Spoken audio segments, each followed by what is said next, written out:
नमस्कार। मेरा पूरा देश सुन रहा है। राष्ट्र की आवाज 140 करोड़ लोगों की एक ही आवाज। आपके साथ मैं हूं सरफराज। मैं सरफराज सैफी आपको बताना चाहता हूं, लोकसभा चुनाव से पहले तमाम राजनीतिक दलों का फोकस हिंदुस्तान की आधी आबादी पर है।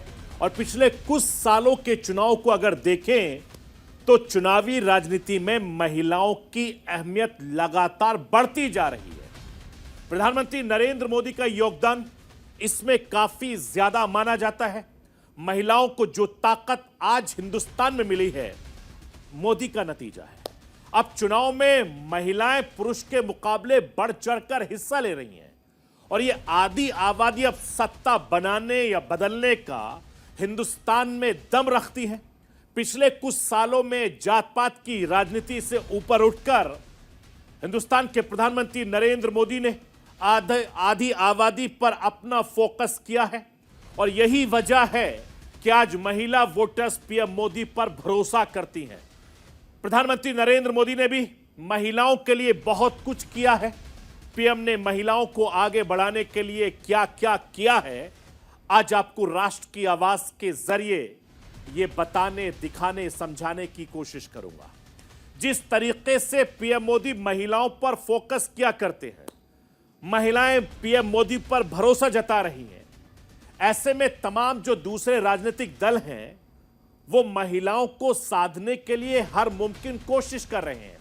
और इस बार के लोकसभा चुनाव में भारत के चुनावी इतिहास में सबसे ज्यादा महिला मतदाताओं के भाग लेने की उम्मीद है और यही वजह है कि राजनीतिक दलों में इनका समर्थन हासिल करने के लिए खींचतान भी बहुत तेज हो गई है।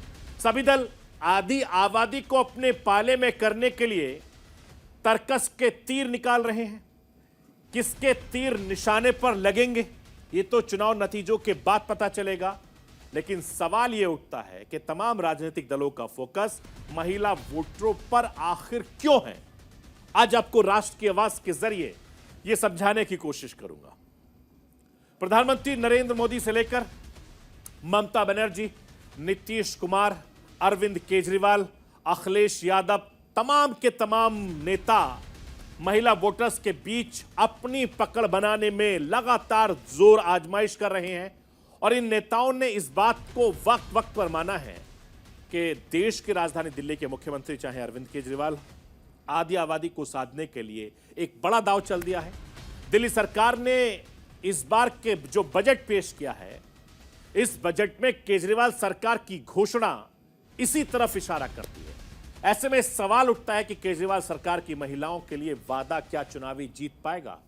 लोकसभा चुनाव से पहले केजरीवाल का मास्टर स्ट्रोक कितना कारगर साबित होगा, यह भी राष्ट्र की आवाज के जरिए आपको बताऊंगा। मैं अपने हिंदुस्तान के कोने कोने की आवाज को दिल्ली तक पहुंचाता हूं, दिल्ली की आवाज को देश दुनिया के कोने कोने तक पहुंचाता हूं। नेताओं की आवाज को मैं आम लोगों तक पहुंचाता हूं, आम लोगों की आवाज को मैं अपने देश के हुक्मरानों तक पहुंचाता हूं। आपकी आवाज से मिलती है मेरी आवाज और बन जाती है राष्ट्र की आवाज।